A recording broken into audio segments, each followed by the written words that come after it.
Bienvenue à Planète Terre, à l'émission cette semaine. D'abord, une question assez lourde de sens. Est-ce que ça existe de bons coups d'État, de bons putsch? C'est-à-dire, est-ce qu'il y a des cas où les militaires peuvent renverser un dictateur pour préparer le retour à la démocratie? Cela s'est déjà produit à quelques reprises, ce n'est pas la majorité des cas. Et est-ce que c'est en train de se produire au Niger? Nous en discutons avec Mamoudou Gazibo, politologue à l'Université de Montréal, mais également intellectuel nigérien impliqué dans ce débat. Ensuite, posons une question sur l'avenir de l'agriculture. Vous le savez peut-être, nous serons bientôt 9 milliards d'humains sur Terre. Comment allons-nous réussir à produire suffisamment de nourriture pour tous ces gens? Est-ce que l'avenir se situe dans l'agriculture locale ou dans l'agriculture industrielle? Nous aurons un débat là-dessus avec Martine François qui défend l'agriculture locale et Pierre Desrochers qui défend l'agriculture industrielle.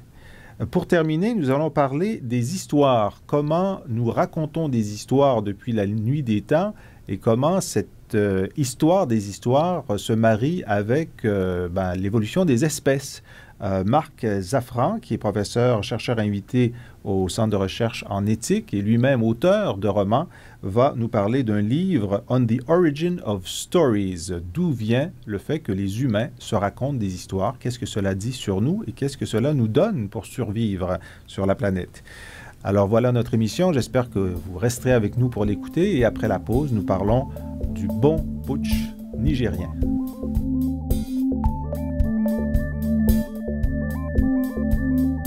Alors, nous sommes de retour et, comme promis, nous discutons du coup d'État au Niger et nous posons la question plus large, est-ce que ça existe un bon coup d'État? Ça existe historiquement parce que certains dictateurs, même européens, on pense à Salazar au Portugal, étaient renversés par un coup d'État militaire qui a ensuite préparé la transition à la démocratie que l'on connaît depuis. Et dans d'autres pays d'Amérique latine, on peut penser à la Turquie aussi, il y a des moments où les militaires ont agi pour renverser un ordre non constitutionnel et préparer le terrain à la démocratie. Ce n'est pas la majorité des cas, et c'est pourquoi on est toujours extrêmement frileux ou rébarbatif à l'idée d'une prise du pouvoir par les militaires. Mais on a un beau cas en Afrique ces dernières semaines, d'un président qui voulait s'accrocher au pouvoir, qui a été renversé par une junte militaire qui promet un retour à la démocratie. Alors, pour en parler, nous avons Mamoudou Gazibo. Merci d'être avec nous, Mamoudou. Je vous en prie. Alors, Mamoudou, vous êtes professeur de sciences politiques à l'Université de Montréal. Votre dernier ouvrage paru, un ouvrage collectif, La politique en Afrique, sous la codirection de vous-même et Céline Thiriot, État des débats et pistes de recherche. Mais vous êtes aussi un intellectuel nigérien, un intellectuel qui a participé au débat qui a eu cours au Niger depuis maintenant 2 ans et qui vous avez donc accompagné de vos textes, de vos interventions, l'opposition croissante à la volonté du président sortant, Tanja Mamadou, de rester. D'abord, on va discuter de ça d'abord, parce que Tanja Mamadou était un président élu 2 fois, et vous le dites vous-même dans vos textes, un président qui avait bien fait les choses. Alors jusque-là, ça allait bien. Pourquoi et quand ça s'est mis à déraper? Écoutez, ça s'est mis à déraper à la dernière année de son second et dernier mandat constitutionnel. À ce moment-là, on a commencé à voir dans les villes de l'intérieur du pays des mobilisations réclamant une modification constitutionnelle pour que le président reste en place, sous prétexte qu'il aurait des chantiers à terminer, qu'il aurait engagé de grandes réformes. Et ce qui apparaissait comme de l'agitation un peu isolée s'est confirmé quand lui-même a dit qu'il ne pouvait pas rester sourd à l'appel du peuple et qu'il entendait soumettre un nouveau texte constitutionnel au référendum. Pour lui permettre de rester au pouvoir un 3e mandat.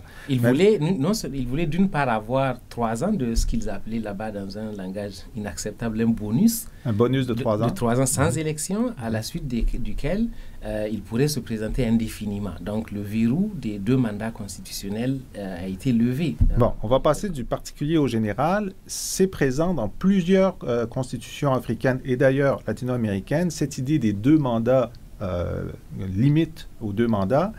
Et c'est assez fréquent aussi qu'à la fin du 2e mandat, il y ait comme ça des volontés de rester. Alors, parlez-nous de pourquoi cette nécessité des 2 mandats et comment certains autres chefs africains ont résisté ou n'ont pas résisté à la tentation de rester. Écoutez, la question des 2 mandats elle s'est imposée au début des années 90 lorsque les pays africains se sont engagés dans des mouvements de démocratisation parce que jusqu'alors, les présidents arrivaient au pouvoir, que ce soit par l'élection ou par un coup d'État, et ils ne le quittaient que lorsqu'ils mouraient. Et donc, avec les mouvements de démocratisation, les partis, généralement, se sont entendus pour limiter à 2 le nombre de mandats présidentiels. Alors, qu'est-ce qui fait que certains quittent et d'autres ne quittent pas? Il y a beaucoup de facteurs, mais peut-être ceux qui ne quittent pas, parce que c'est ça qui est le plus problématique. Ceux qui ne quittent pas, très souvent, sont engagés dans des affaires de corruption, dans des affaires de passe-droit, dans des manipulations. Et quand vient le moment de quitter le pouvoir, souvent, il y a un peu la crainte de ce qui va venir après. Et il y a tout un réseau clientéliste qui s'organise autour des chefs. Et on a des mobilisations comme celle-là qui finalement débouchent sur des réformes. Dans un de vos textes, Madougou Djibo, vous parlez, vous dites ce que l'histoire récente nous montre, c'est que pour ce genre de dirigeants, ceux qui veulent rester, l'État est un patrimoine privé qu'ils ne conçoivent céder à personne d'autre. Ils s'auto-convainquent d'être indispensables, opportunément aidés en cela par les spécialistes en flatterie, qui redoublent d'autant plus d'ardeur que, parvenus au sommet par hasard, ils ne peuvent rien espérer par leur mérite personnel. C'est exactement cela. C'est en termes de sciences politiques, nous les appelons des chefs néo-patrimoniaux, des gens qui confondent, un peu comme Louis XIV quand il disait « l'État, c'est moi ». Alors, on dit en Afrique aujourd'hui, on a un État qui se veut moderne, qui doit être comme n'importe quel État dans le monde, mais dont les dirigeants n'intériorisent pas les principes qui sont des principes de dissociation entre la personne et l'entité.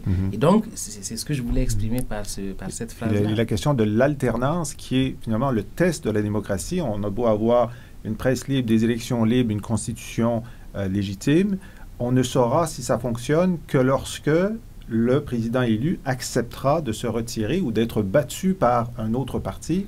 Et c'est ça le test. Mais dans d'autres jeunes démocraties africaines, ce test a été franchi avec succès. Absolument. Il y a des cas. Le Ghana est un très bon cas où le président Jerry Rawlings, élu en 1992 et en 1996, a quitté le pouvoir en 2000 parce que la Constitution limitait à 2. Mais mieux que ça, c'est que son vice-président qu'il a ardemment soutenu pendant la campagne a été battu par le leader de l'opposition. Et ils ont accepté cela. Au Mali, le président Alpha Oumar Konaré a quitté le pouvoir après ses 2 mandats. Au Bénin, le président Mathieu Kérékou a quitté le pouvoir après ces 2 mandats constitutionnels. Donc, il y a des cas positifs. Et vous citiez Mandela. Et Mandela, ouais. qui est le cas, on va dire, exemplaire par excellence, qui a quitté le pouvoir après un seul mandat. S'il y en avait un qui avait des chantiers à terminer, ça aurait bien été lui. C'est bien lui. Bon, alors donc, Tandja Mamadou refuse, veut modifier la Constitution, utilise un référendum pour le faire, mais là, aiguillonné entre autres par vos propres textes, la Cour constitutionnelle avise que non, ce geste n'est pas conforme à la Constitution. Alors, que fait-il? Alors, ce qu'il fait, c'est qu'il dissout la Cour constitutionnelle, voilà. Ce qui est quelque chose d'absolument extraordinaire. C'est inusité. Les membres de la Cour constitutionnelle sont inamovibles. C'est un principe constitutionnel. Et l'autre chose, c'est que les arrêts de la Cour constitutionnelle ne sont susceptibles d'aucun recours.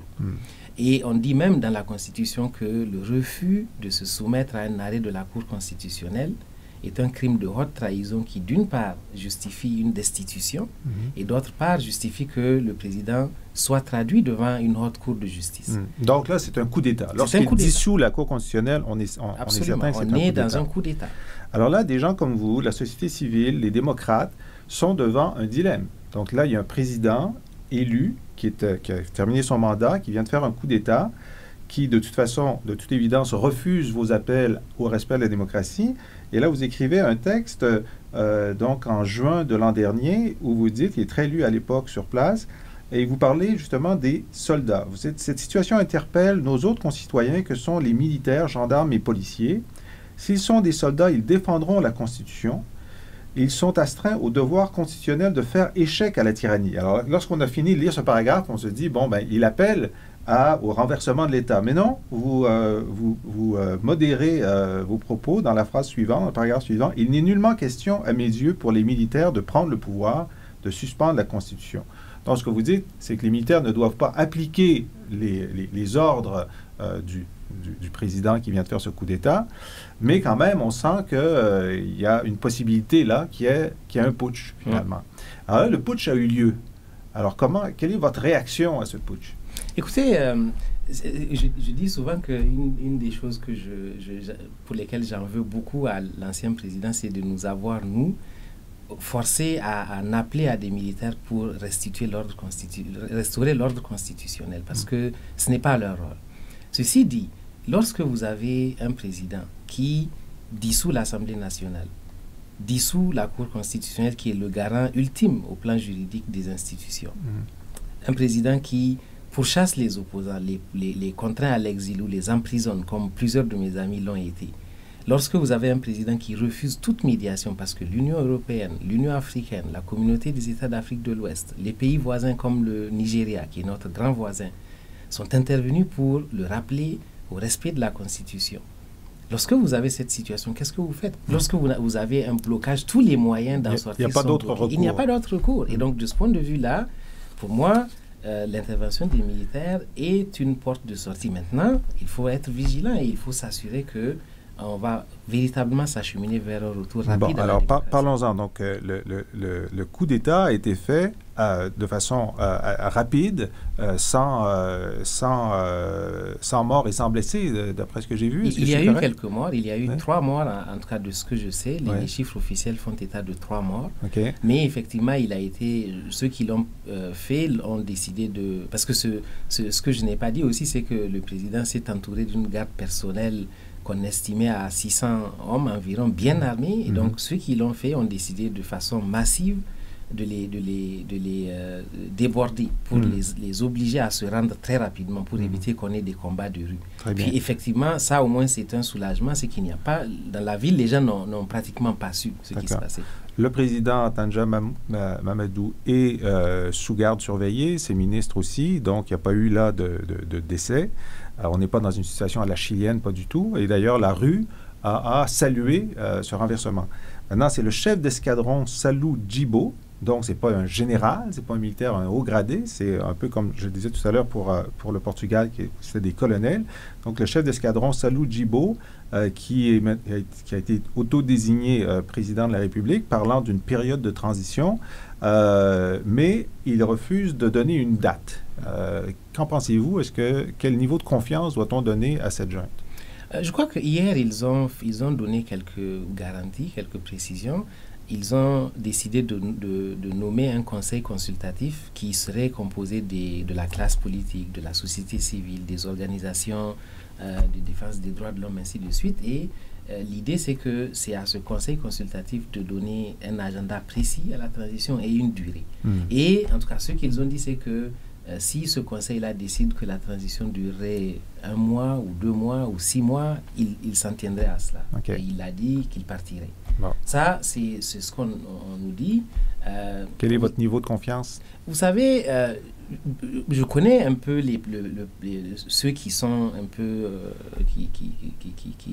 qui mènent la transition actuellement. Moi, j'ai un niveau de confiance assez élevé en ces personnes-là. Ceci dit, le pouvoir change. On a vu en Guinée, on a commencé dans l'euphorie, ça s'est terminé comme on le sait. Au Niger, en 1996, on a eu une expérience comme celle-là. Le général qui a pris le pouvoir s'est incrusté. Mais en même temps, au Niger, en 1999, déjà, certains des militaires qui font partie de ce coup d'État, le dernier coup d'État, faisaient partie du coup d'État de 1999 et ils ont remis le pouvoir aux civils après des élections transparentes.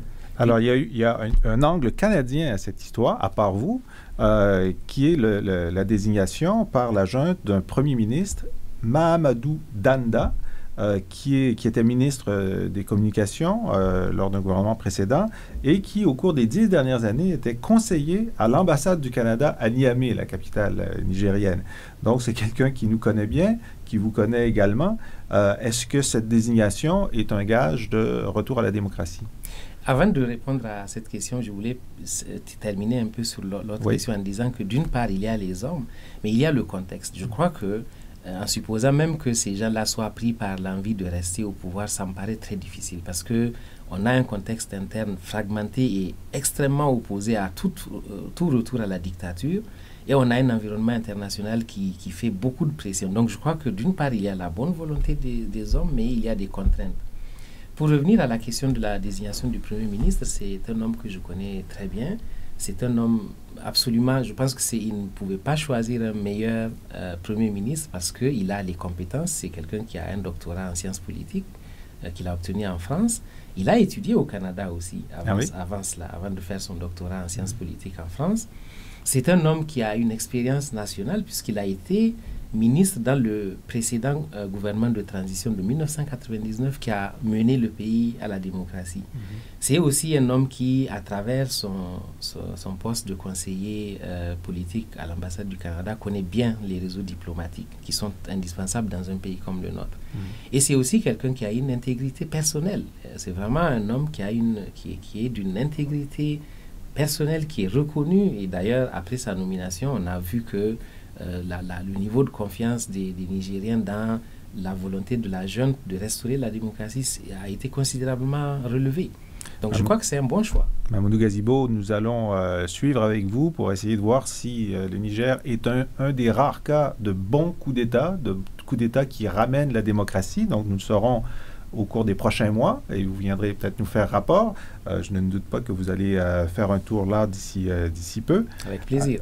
Vous avez choisi une plage musicale de Bob Marley pour nous. Laquelle et pourquoi? Alors, c'est le titre Crazy Baldheads. Et je crois que ça me paraît rendre compte beaucoup de ce que nous vivons actuellement au Niger. Parce que Bob Marley, d'abord, c'est un sociologue. Avant d'être un chanteur, c'est un sociologue de la domination. Et c'est aussi un grand militant des droits de l'homme et des libertés.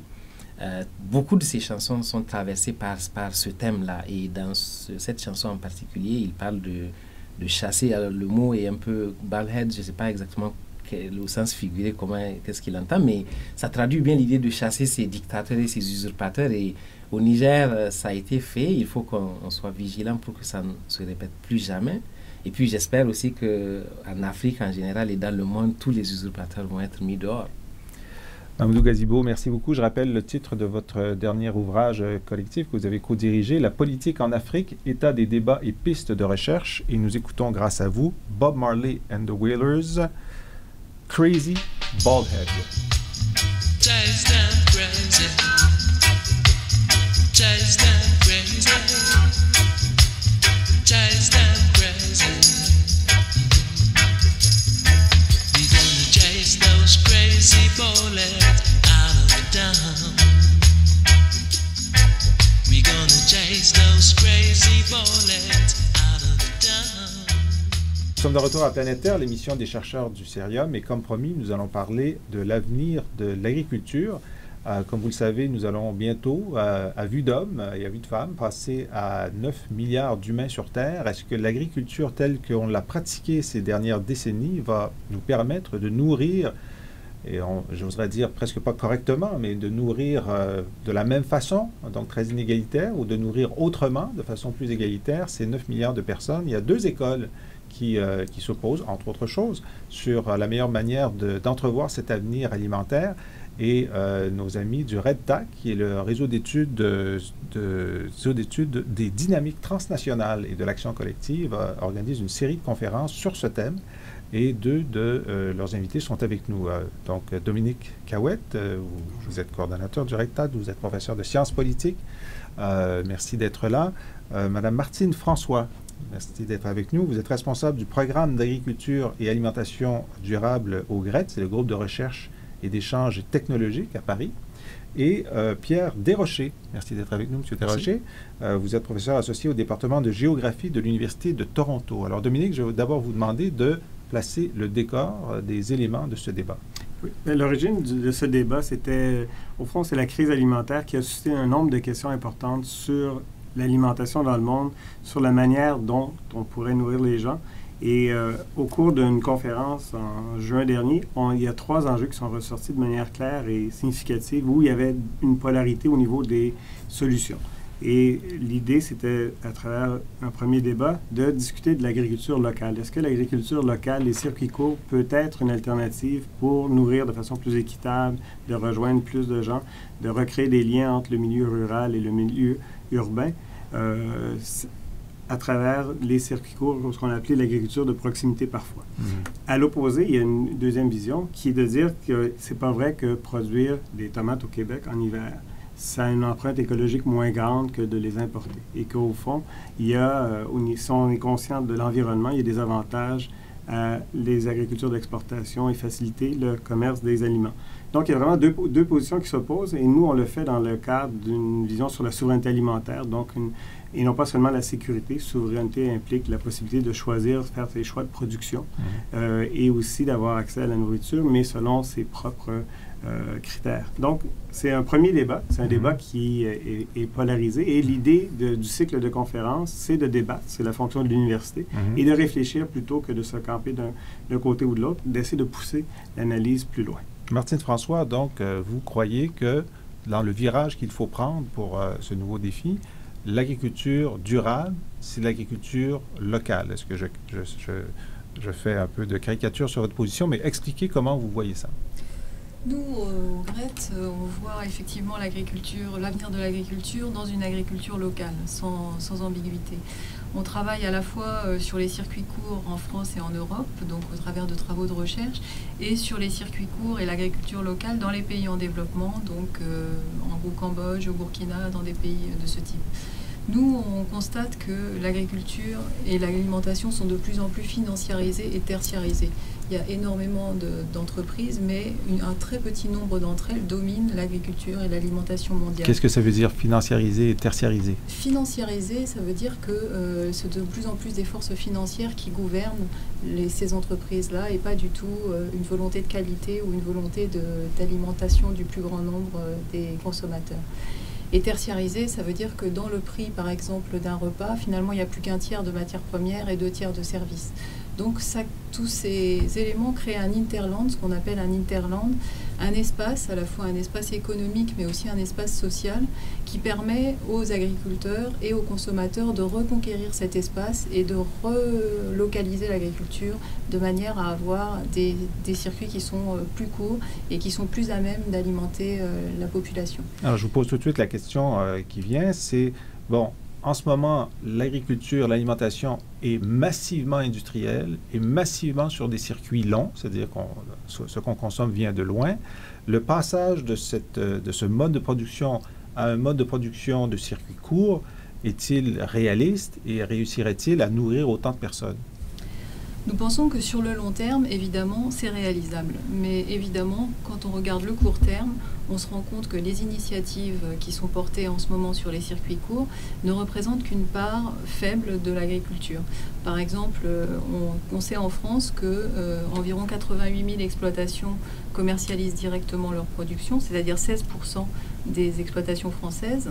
Donc toutes les autres passent par des circuits industriels. Ouais. Voilà, tout à fait.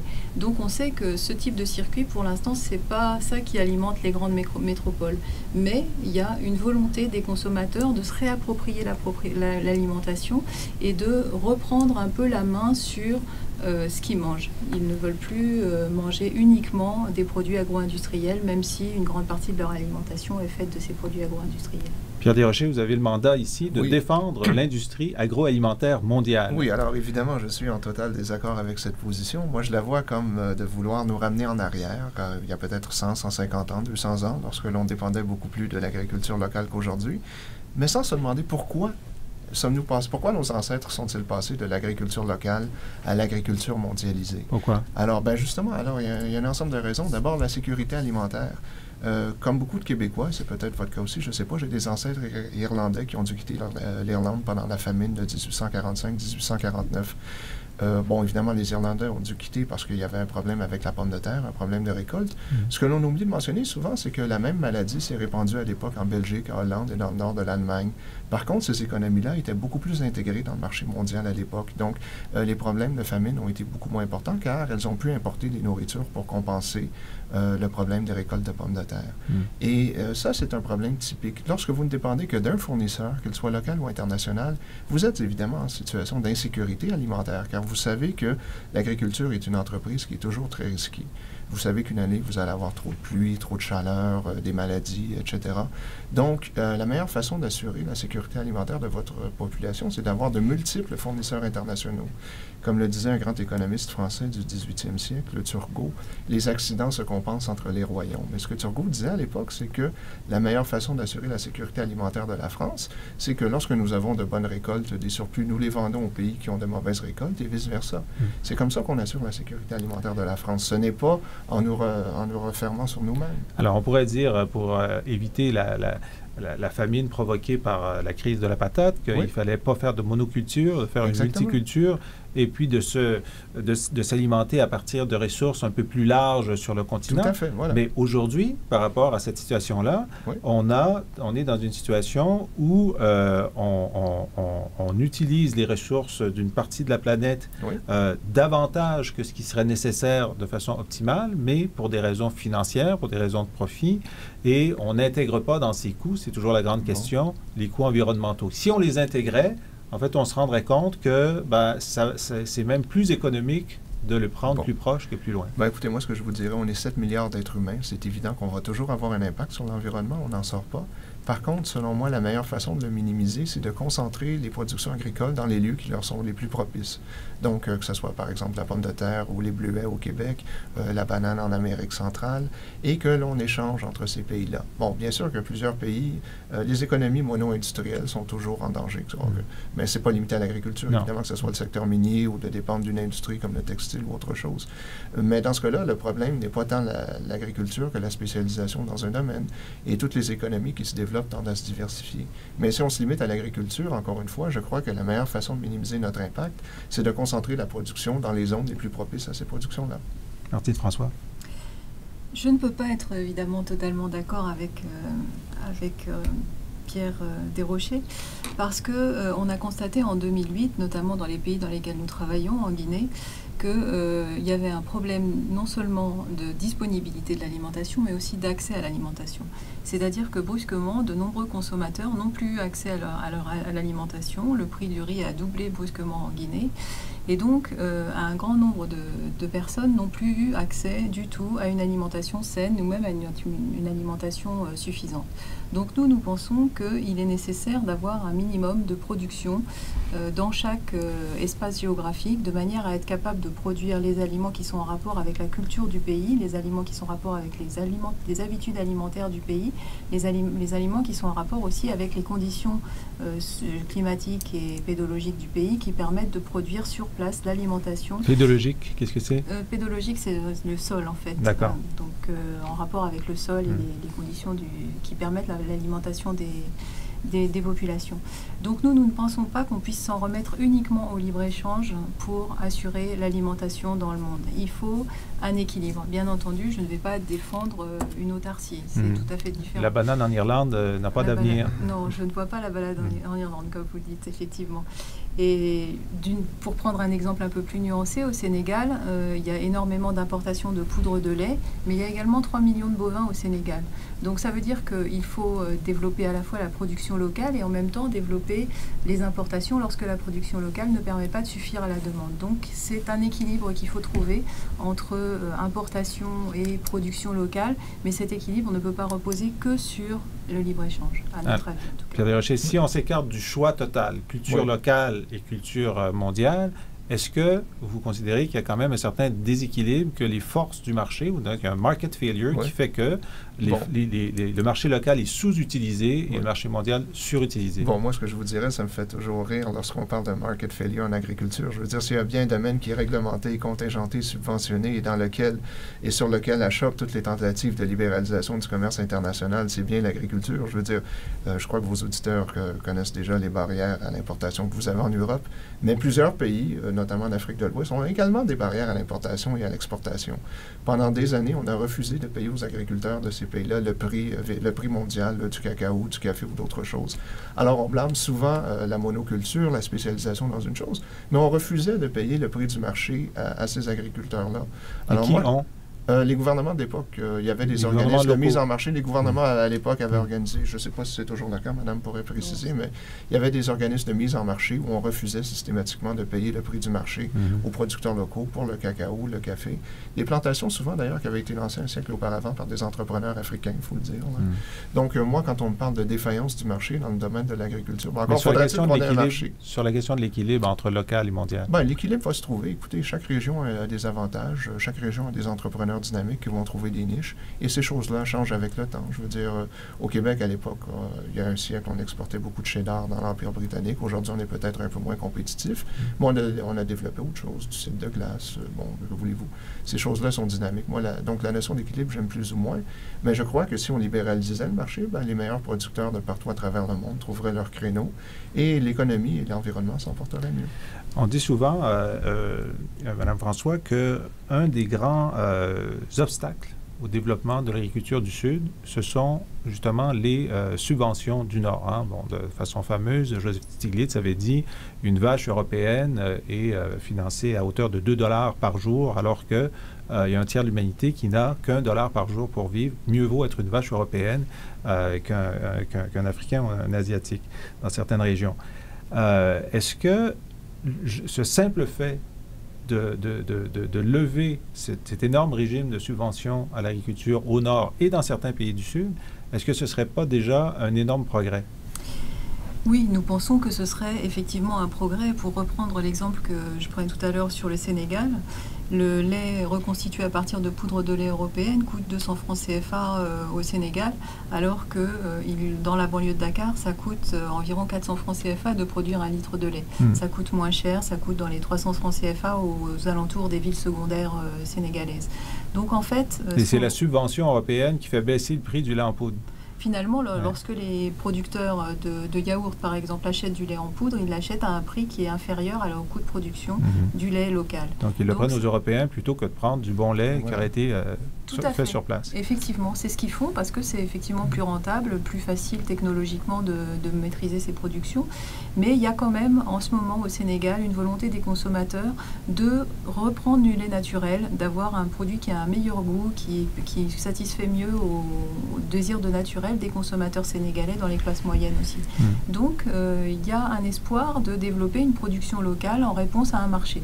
La question, effectivement, après, c'est est-ce que tous les consommateurs vont pouvoir se payer du lait local ou alors est-ce que ce sera simplement les classes moyennes et les classes les plus aisées des populations urbaines qui pourront effectivement avoir accès à ce type d'alimentation, tandis que les autres seront réduits à finalement consommer des aliments de moindre qualité. Sur des subventions? Oui, mais je crois qu'on s'entend là-dessus, évidemment. Écoutez, je suis un partisan du libre marché et de la libéralisation du commerce. Alors, c'est évident que si vous coupez ces subventions-là, vous vous trouvez à aider les producteurs du tiers-monde, si vous enlevez les barrières à l'importation. Par contre, ce que je tiens à souligner, et je voudrais insister sur le dernier point de madame ici, c'est que si vous valorisez davantage l'agriculture locale et en tournant votre dos sur le commerce international, ce que vous faites, et on n'en sort pas, c'est que vous augmentez le prix des aliments.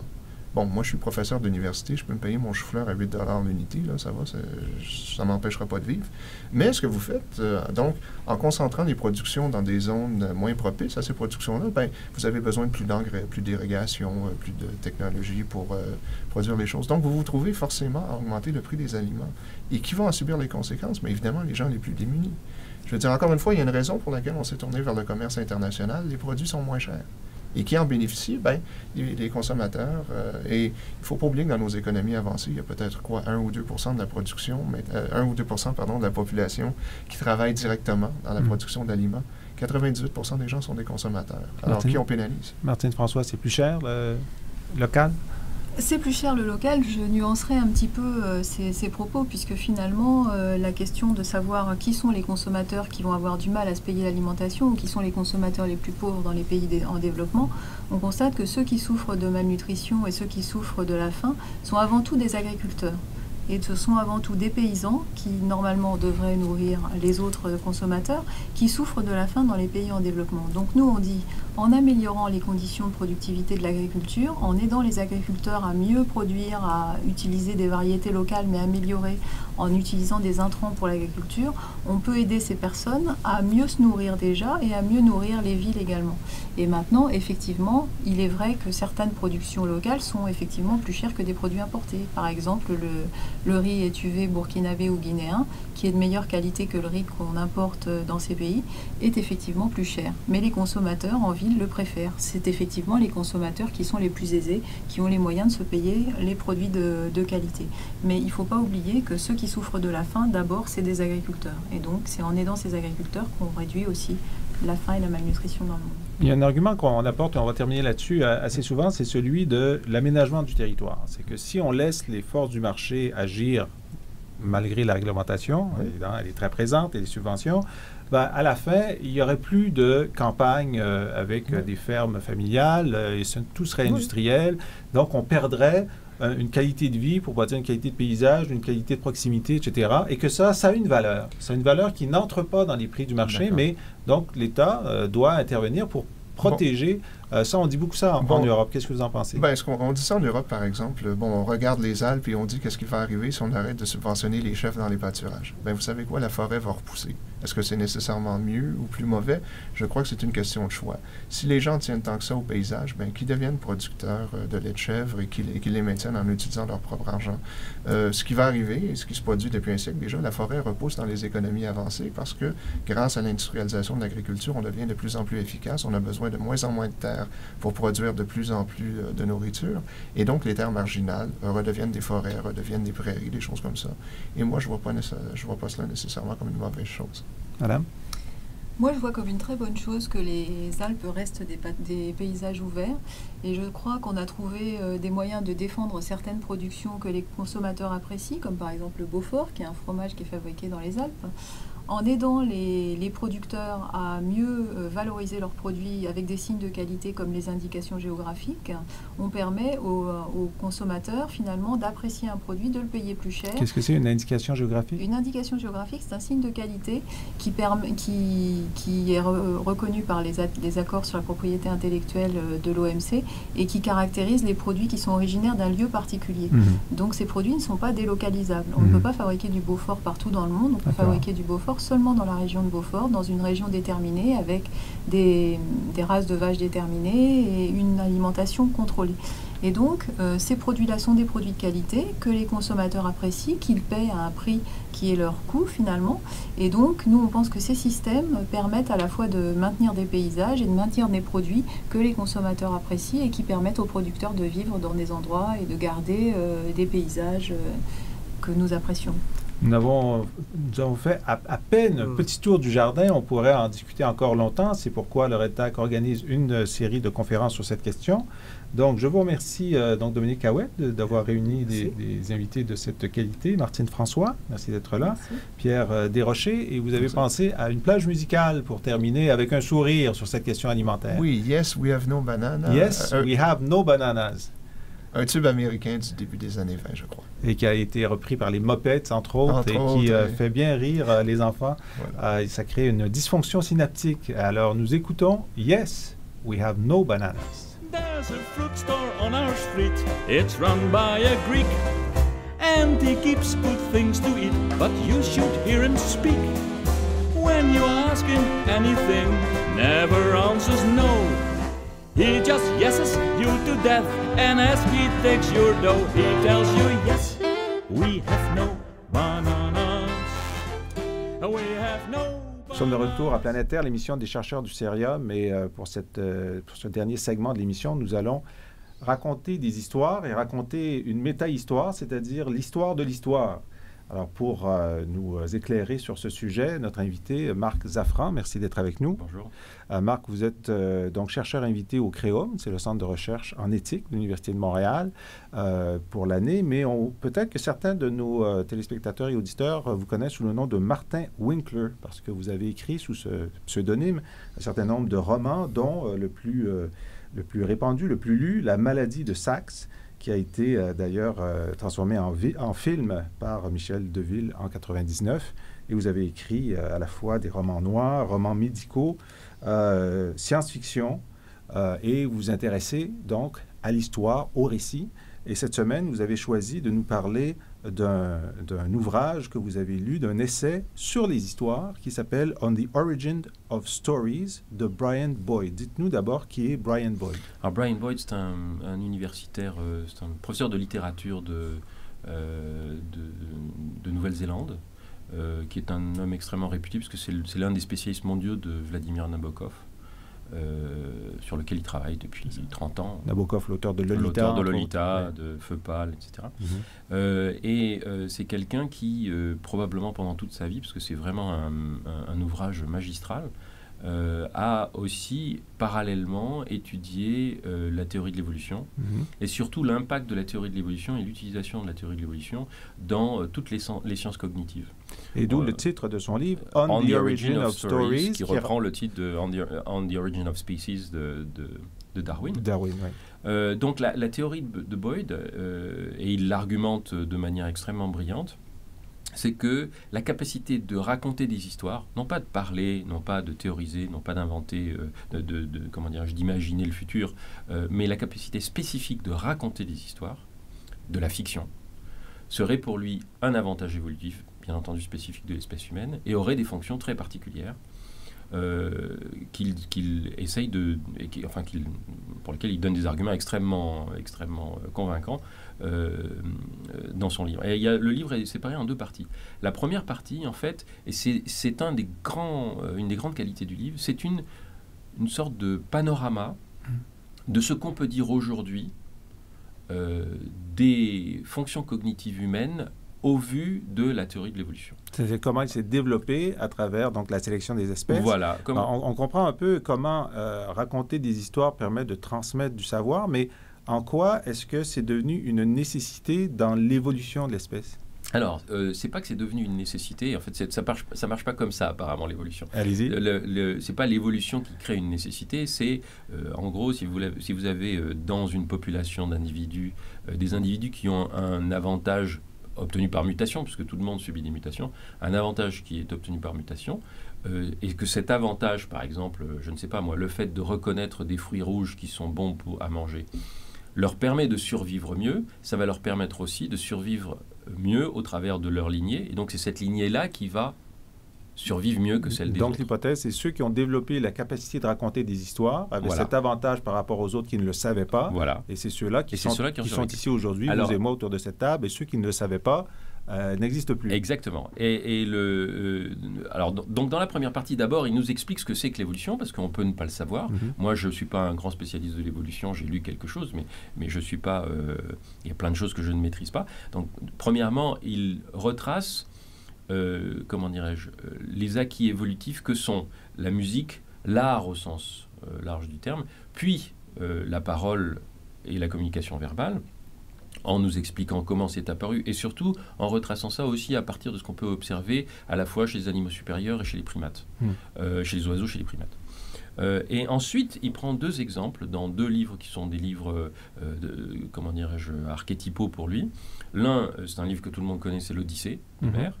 Le second, c'est un livre qui est beaucoup moins connu, mais qui est très connu en anglo-saxon. C'est un livre du Dr Seuss qui s'appelle Horton Hears a Who. Oui, il y a eu un film qui a été refait en film récemment. Il n'y a pas très longtemps. Et il montre que, en fait, la fonction de la narration, et c'est particulièrement parlant dans l'Odyssée, parce que quand on connaît l'histoire de l'Odyssée, on suit beaucoup mieux sa démonstration. La fonction principale de la narration fictive, c'est de faire passer des valeurs qui sont des valeurs de cohésion sociale. C'est-à-dire que tout ce qui décrit justement dans l'Odyssée, c'est d'une part les relations des hommes avec les dieux. Alors ça, évidemment, dans la Grèce antique, c'est très important, mais aussi les relations des hommes avec les hommes. Et il donne par exemple un certain nombre d'exemples, comme celui-ci. Quand Ulysse arrive sur une île, il est accueilli par la peuplade qui vit sur l'île, et la peuplade lui donne des cadeaux en signe d'accueil et de témoignage. Et il explique que dans la Grèce antique et dans l'Antiquité méditerranéenne, quand vous recevez un étranger, vous lui offrez un cadeau. Pourquoi ? Parce que si vous ne lui offrez pas un cadeau, il peut être tenté de prendre quelque chose et de se servir lui-même. Mais si vous lui offrez un cadeau, c'est lui qui devient en dette. Ouais, votre obligé. Voilà, c'est lui qui devient votre obligé. Donc c'est une transmission d'un code, une transmission d'un mode d'emploi, de la vie en société, et de la vie avec les dieux. Je reviens un peu en arrière, si vous permettez, Marc Safran, pour dire, bon, en quoi est-ce que, par rapport aux autres lignées, aux autres espèces, enfin, dans l'espèce humaine, aux autres lignées qui ne savaient pas raconter des histoires, en quoi raconter des histoires permet une meilleure survie? Alors, le fait de permettre une meilleure survie, il est conféré par le fait que précisément les histoires, elles transmettent, comme vous le disiez, des codes, des valeurs, des modes relationnels et aussi des choses qui sont, qui vont être communes à toute la troupe. C'est-à-dire que l'intérêt du... Alors, ce qu'il démontre, c'est que le fait de raconter, ce qu'il explique, c'est que le fait de raconter des histoires est transculturel. Tout le monde raconte des histoires sur la planète Terre. Dans toutes les cultures, vous avez des histoires qui se transmettent de parents à enfants.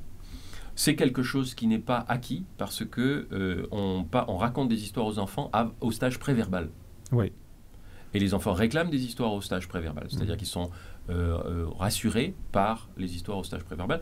Ils demandent à ce qu'on leur répète les histoires. Toute personne qui a raconté une histoire à un enfant, l'enfant, il lui redemande la même histoire le lendemain, il va le faire pendant des semaines. Bon, moi, en plus, j'ai eu 8 enfants, donc je sais qu'ils le font tous. Oui. Bon. Et surtout, cette histoire, elle est le véhicule de 3 choses à la fois. Ça, c'est quelque chose qui correspond tout à fait à mes recherches personnelles qui sont qu'est-ce que c'est que la narration? La narration de fiction transmet 3 choses à la fois. Ce que ne fait pas l'essai ou le documentaire, c'est que ça transmet des informations pratiques, ça transmet des idées, mais ça transmet aussi des émotions, et les émotions qui sont attachées à ces idées et à ces informations pratiques. Or, la mémoire, maintenant on sait, les neurobiologistes vous expliquent ça, vous expliquent que vous mémorisez d'autant mieux une information qu'elle est associée à un sentiment positif. C'est ça, à un affect fort. À un affect fort, mais positif, pas négatif. Mais pas négatif, pas négatif, on sent qu'on mémorise bien les histoires d'horreur. Voilà, mais on ne mémorise pas d'informations. On mémorise des sentiments qui sont des sentiments comme la peur, tandis que si vous mémorisez une information avec un affect positif, par exemple, un parent qui raconte une histoire édifiante ou une histoire rassurante à un enfant, comme l'affect et la réassurance, l'histoire va rester et elle va en elle-même constituer une information qui va être rassurante par la suite et qu'il pourra transmettre. Alors, il y a la sélection des espèces, il y a la sélection des histoires aussi, parce qu'il y a des histoires qui traversent le temps. Bon, le petit chaperon rouge, pourquoi cette histoire, parmi 1 milliard d'histoires inventées sur toute la planète, continue à travers les siècles et les millénaires, peut-être pas les millénaires, mais en tout cas à travers les siècles, à être une des histoires principales qu'on raconte aux enfants? Eh ben, le petit chaperon rouge, comme l'Odyssée, sont des histoires qui traversent les millénaires parce que, ou en tout cas les centaines d'années, et il y en a dans toutes les cultures, ça c'est dans la culture francophone, mais il y en a dans toutes les cultures, parce que précisément ce sont des histoires qui ont été conçues de façon spontanée, non réfléchi. C'est-à-dire, on n'écrit plus aujourd'hui, en connaissant la structure des histoires, on n'écrit plus et on ne raconte plus comme on le faisait à l'époque d'Homère ou même à l'époque de Perrault ou de Grimm. Comment dirais-je, le fonctionnement du cerveau produit, sans qu'on lui donne de théorie, sans qu'on lui donne d'explication, il produit des histoires qui sont la condensation, sous forme de fiction, encore une fois, d'expériences pratiques, de sentiments et d'idées qui permettent de les assembler ensemble. Quand c'est fait de manière spontanée, ça va, si vous voulez, cristalliser, synthétiser quelque chose qui est de l'ordre d'une sorte de pensée, non pas primaire ou primitive au sens où c'est pas très élaboré, mais primale. C'est-à-dire quelque chose qui est sous une forme presque essentielle, qui va être transmise de façon beaucoup plus facile. On est à la leçon de vie de base. Un petit chaperon rouge, c'est facile. C'est si ta mère te dit de ne pas quitter le sentier, ne quitte pas le sentier, parce que sinon tu vas être mangé par le loup. Exactement. Bon. Alors, si on vous dit tu vas être mangé par le loup, ça peut renvoyer à beaucoup de choses. C'est-à-dire, effectivement, si le petit chaperon rouge c'est une petite fille, ça peut être la peur du viol. Mais ça peut être, si le petit chaperon rouge n'est pas une petite fille, puisque c'est une enfant prépubère, le petit chaperon rouge, c'est pas dit que c'est une petite fille. Ça peut être aussi toute forme de violence exercée sur l'enfant, mais ça peut être aussi pour l'adulte. Si tu sors de la droite ligne de ta vie, eh bien, tu risques d'être pris en charge par des gens qui vont te faire des choses que tu ne veux pas. On retrouve ça dans Pinocchio, par exemple. Exactement. Oui, donc, comment dirais-je, la leçon, elle est claire, mais elle est allusive. Et c'est ça qui fait la force de la fiction, c'est qu'une fiction porte une leçon qui n'a pas besoin d'être spécifique, mais qui a un champ un champ d'action, une étendue qui est beaucoup plus large. Et ensuite, cette narration, elle est retransformée. Il y a la version de Perrault, qui est « Tu sors du chantier, tu es mangé ». Il y a la version de Grimm et d'autres versions où tu es mangé, mais tu peux être sauvé, tu peux te venger. Alors, donc, c'est en racontant l'histoire, la transmission de l'histoire, est-ce que c'est chronologique? Un peu plus tard, on a dit, bon, on a quand même la capacité de se battre contre cette violence, ou est-ce que c'est un groupe de raconteurs qui ont décidé, eux, parce qu'ils étaient, je sais pas, plus progressistes, d'ajouter un bout à l'histoire? Il est probable que c'est les deux. C'est-à-dire que l'histoire, au fil des... Sauf quand on a un corpus qui ne bouge plus, comme par exemple l'Odyssée, auquel on ne touche pas, parce que c'est une sorte de texte sacré maintenant. Mais vous pourriez prendre, par exemple, le texte biblique, qui fait l'objet de multiples commentaires dans le Talmud, dans le Midrash, etc., dans lequel on essaye de tourner les choses dans tous les sens. Si vous prenez la Bible comme un texte de fiction et non pas comme un texte sacré. Chaque réinterprétation de l'histoire, chaque nouveau récit reflète aussi l'époque. Vous prenez par exemple une pièce classique comme Amphitryon. Amphitryon, c'est un mythe grec qui est repris par Molière et qui ensuite est repris par un dramaturge français dont j'oublie le nom. Vous voulez appeler un ami? Hein? Voulez-vous appeler un ami? Je ne sais pas si c'est Giraudoux, je ne sais plus qui. Enfin, peu importe. Ou Antigone. Oui. Antigone. Oui. Bon. Il est bien évident que l'histoire semble être la même au départ, mais bien entendu, les valeurs qui sont infiltrées dans l'Antigone de Sophocle et dans l'Antigone de Giraudoux ne sont pas les mêmes parce qu'ils reflètent aussi l'époque de la réinterprétation. L'époque est terminée pour nous, Marc Zaffran, c'est tout le temps que nous avons. Donc, je répète que vous nous suggérez fortement la lecture de On the Origin of Stories de Brian Boyd et vous avez choisi comme plage musicale Cry Baby Cry des Beatles. Pourquoi? Parce que c'est comment on rassure les enfants qui pleurent en leur racontant des histoires. Marc Zaffran, je rappelle que vous êtes chercheur invité au Créum et que sous le pseudonyme de Martin Winkler, on peut lire plusieurs de vos romans. Et on écoute, grâce à vous, les Beatles, Cry Baby Cry. Cry, baby, cry. Make your mother sigh. Know enough to know better. The king of Marigold was in the kitchen cooking breakfast for the queen. The queen was in the parlor playing piano. Voilà, c'était notre émission pour cette semaine. Merci de l'avoir écoutée. Si vous voulez la revoir ou revoir des émissions précédentes, venez sur le site serium.ca. Vous y trouverez également les annonces de nos activités publiques à venir. Vous y êtes bien sûr conviés.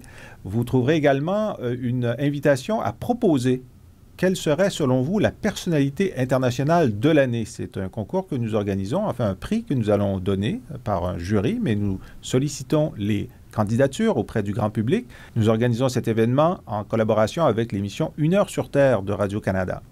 Vous trouverez également sur le site serium.ca l'annonce de nos écoles d'été pour l'été 2010. Elles sont maintenant ouvertes pour les inscriptions. Alors, nous en avons 8 cette année. Le capitalisme en crise, qui reverra les raisons de la crise en cours et on discutera des solutions possibles, des voies de remplacement. L'Inde, un cours sur la surprenante modernité de l'Inde sur 6 jours. Tous les cours sont sur 6 jours et mobilisent une douzaine de conférenciers pour faire le tour du sujet. C'est le cas également pour la Chine éveillée, comment elle change et nous change. Un cours sur le droit de l'environnement, cette année, les affaires en vert. L'Afrique, pas si noire que ça, également un cours de 6 jours. Comment gérer une crise internationale? Nous allons faire dans ce cours une simulation de crise et nous allons voir comment on peut réussir à s'en sortir. Pour comprendre l'islam à la fois dans les pays musulmans et pour ce qui est des minorités musulmanes dans les pays occidentaux, comme chez nous. Et finalement, un cours sur les opérations de paix, comment réaliser la paix. Alors tout ça est disponible, les informations sont sur le site, les inscriptions sont ouvertes. C'est évidemment destiné à la fois aux étudiants de maîtrise ou de fin de premier cycle, mais aussi à vous, les membres de la société civile ou des citoyens intéressés aux affaires internationales qui voulaient passer une semaine à approfondir un sujet. J'espère vous y rencontrer. Alors merci à l'équipe technique, Luc Laflamme, Ognian Gouerguiev et Jean-François Da Silva Larue. Et je vous dis à la semaine prochaine.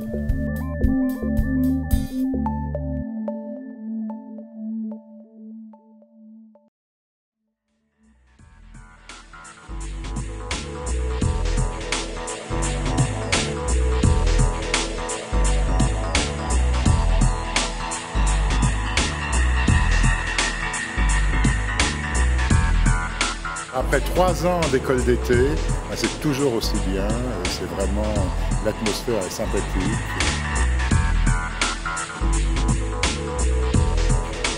C'est une chance vraiment unique pour nous de pouvoir essayer de parsemer encore plus notre éducation.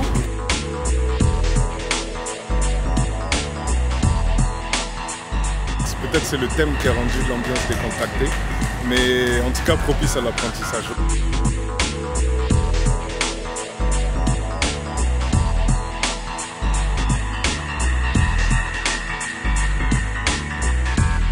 J'apprends énormément de choses sur mon propre travail. Je trouve que c'est enrichissant. Et les messages, les nuances qu'on essaie de faire passer sont vraiment très très bien intégrés par les étudiants. Au bout d'un moment, il se crée une espèce de communauté, ce qui fait qu'on a un certain nombre de questions qui, même si elles ne sont pas au programme, viennent traiter dans le cadre des discussions. Je me rends expert moi-même en faisant ça.